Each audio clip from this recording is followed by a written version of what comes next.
Benedicite Dominus, and welcome to question 153 of the Secunda Secundae. The topic for this lecture is lust, and I am Dr. Thibault.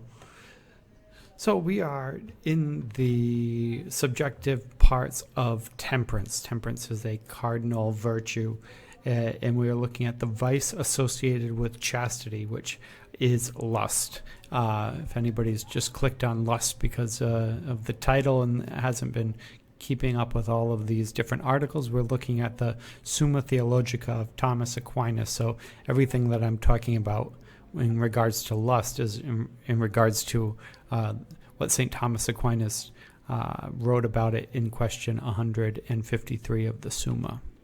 There's a lot more which could be said. And we'll also get into the parts of lust in question 154 next time. So if you want more on lust, we have a lot more to go. Okay. So in Article 1, lust is a venereal pleasure. I almost called it a venerable pleasure, but it's not. It's venereal pleasure. And if you hear venereal, we usually only hear venereal in forms of venereal diseases, right? We don't really use it in common language, but the root of venereal is actually something you probably have heard of before. So you can see in venereal, you can also see venous, right? So we're talking about the sexual love, sexual intimacy is venereal. So whenever you hear venereal, you can think more venous and less disease, hopefully. It should be one of pleasure, not one of disease. If it's properly ordered, it probably will be. So lust is the inordinate desire for venereal pleasure. So what happens if you have desires for venereal pleasures that are ordered? Well, then you're interested in your husband and wife and having sexual relationships in the proper way at the proper time with the proper person, and that's good. So lust is when it is inordinate in some way, not properly ordered. So it is a good, but in the wrong context, it's not good. If done properly, it's good. And it leads to human flourishing. Out of context, doesn't lead to human flourishing. A lustful man is one who is debauched with pleasure. St. Thomas says that's one of the things he says about lust. A lustful man is debauched with pleasures. And it also debauches a man's mind. You could also say it debauches a woman's mind as well.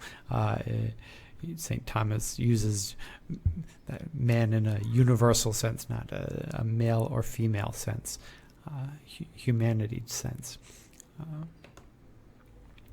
Now, is venereal acts without sin? Can you have venereal acts without sin?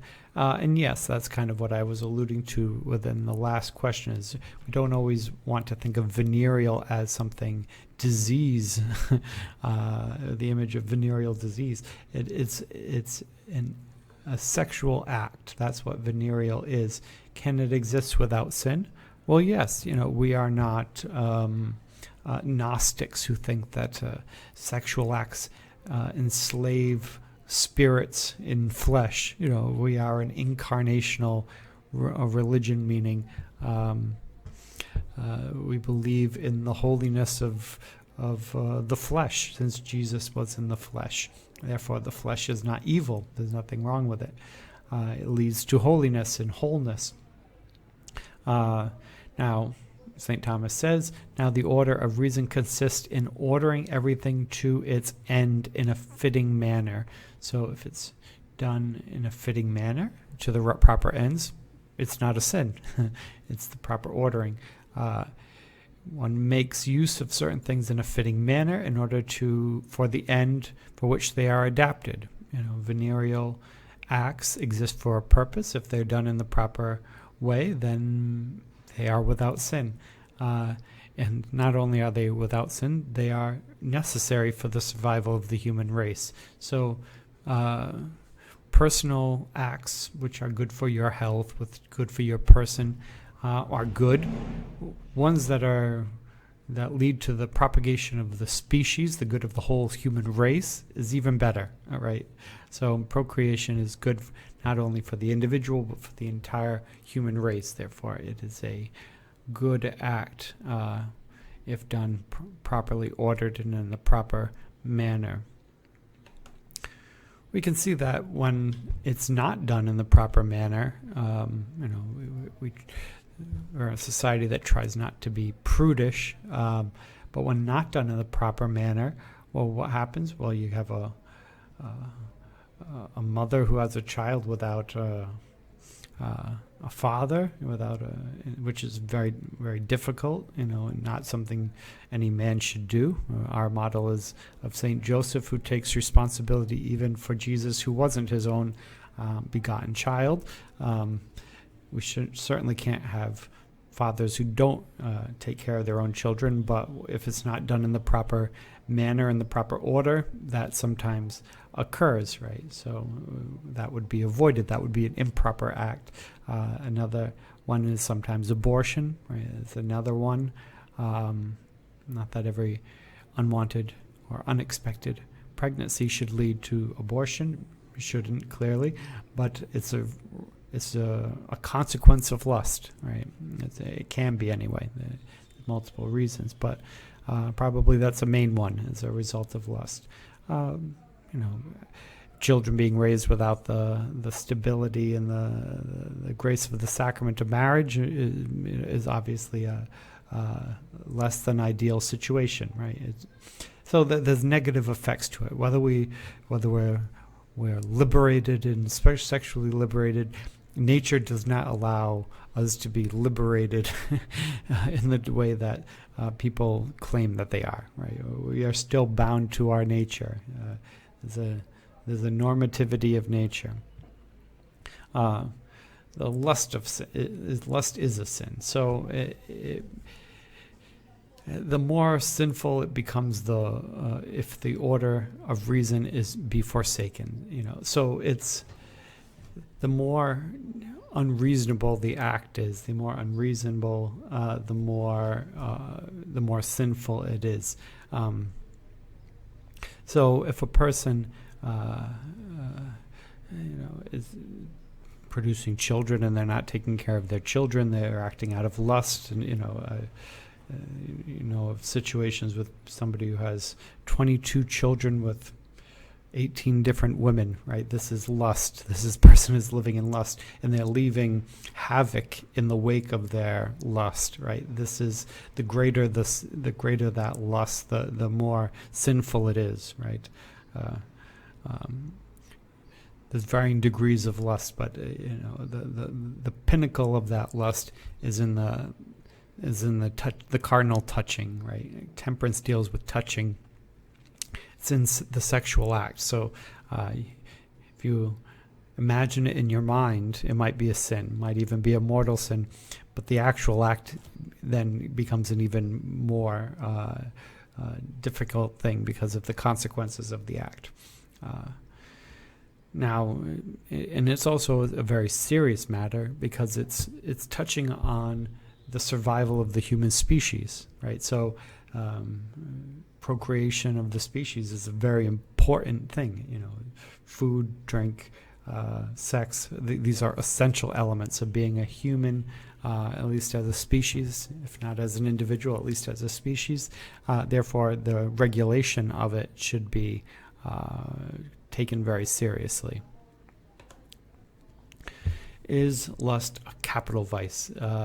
Capital vices are ones that have very desirable ends, and the end of lust is venereal pleasure. So yes, right, it's dealing with something of great importance. Therefore, it's dealing with something of great vice when done incorrectly, right? And has very undesirable ends when done incorrectly. And from that sinful act, there are many consequences, negative consequences, and other sins flow from lust. We get into those in the next question, question 154, where we get into rape and incest and all these other types of parts of lust. So we'll get into that more. Lastly, St. Thomas talks about the daughters of lust, and he's a bit brief on this section. You can see that it's all in there, but it's a bit complicated, so I'll try to break that down a little bit. He really lists eight different ways. 4 are kind of acts, focused on acts, and the last 4 are more focused on an inordinate will. The first one is blindness of mind. And this it creates a defect of judgment. So if a person is very lustful, right, they want that person no matter what, they have a lack of judgment, right? If we think to teenage years, that they're not paying attention in class because they're writing notes or they're daydreaming about the person that they're in love with. It creates a defect in judgment. They might lie to their parents in order to get out to the mall to see if they can see that girl or boy that they have a crush on. Right? It's a defect in judgment. It also leads to a rashness, which is a destruction of good counsel. Right? So you're not listening. So if you like that girl no matter what. Right? You can think of Romeo and Juliet. Right? This whole love story that takes place within 24 hours, right? From first love to suicide, all within a day, or a couple days, right? A weekend or something like that. Rashness, right? Not really taking good counsel. You're not listening to your friends. Oh, that girl's perfect. She's wonderful. She's this. And your friends are like, well, I know somebody who dated her, and I'm not entirely sure that's accurate. But you can't hear any of it because you are in love, right? You've fallen in love. Right, this is lust, right? If you're not willing to take good counsel, it's probably lust, not love. There's also thoughtlessness, which destroys judgment of ends, right? So if you think of what are my final ends, what's my final goals? Well, if that's your approach, you should probably choose a spouse who has very good virtues, right? You should find a spouse who will get you to heaven, and you will get that person, the other person, to heaven. They will be good role models for your children. They exemplify virtue. Right? These are the things you should be worried about in terms of your ends, right? Your final ends, holiness. A thoughtless person, a person who's in lust, they might think, oh, she's beautiful and she's funny and she's popular. Right, these are the things you worry about. Well, these are not the proper ends that you should be looking at with a person. And then also inconstancy, which is you might have picked the right person, you might have even followed some good counsel, but you can't keep the course, as they say. You can't follow through. Can you remain faithful? Right, people find wonderful spouses, but then they don't stay faithful. They don't communicate, right? They don't do the stuff they need to do to maintain the relationship. This is inconstancy. Sometimes because somebody rushed into the relationship or they're rushing out of the relationship, but they're not giving it its proper perseverance, its constant approach. Now, in terms of the inordinate acts of the will, a person who inordinately loves themselves too much, which is a bit of a problem with the current time. Is why do some marriages fail, or why do a lot of marriages fail? Because people are so selfish. They're going into the marriage to think, what's in it for me, and how does this meet my needs, rather than saying, how does this serve the other person as well? Right? This happens sometimes. The husband that's playing video games and smoking pot and hanging out with his friends and texting his female colleagues while his wife's cooking and also has a job of her own and cleaning the house. Right? This is selfish. Right? Why did you enter this relationship? It's an inordinate self-love. Perhaps men are more guilty of that than women. Also, hatred of God. Well, once one has rejected all of the other things, right? You have a defect in judgment. You're not listening to good counsel. You don't care about if this leads to a good end. You're not thinking about holiness for you and your spouse and your children. You're not staying faithful, constant throughout this. You're selfish and self-absorbed within the relationship.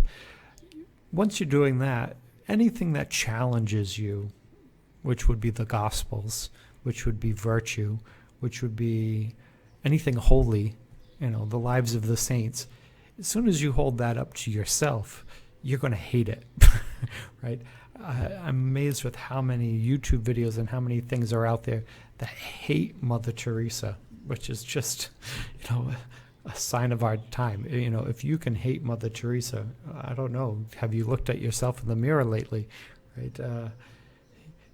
Mother Teresa would be the first person to say that she was not a perfect person who had all knowledge, but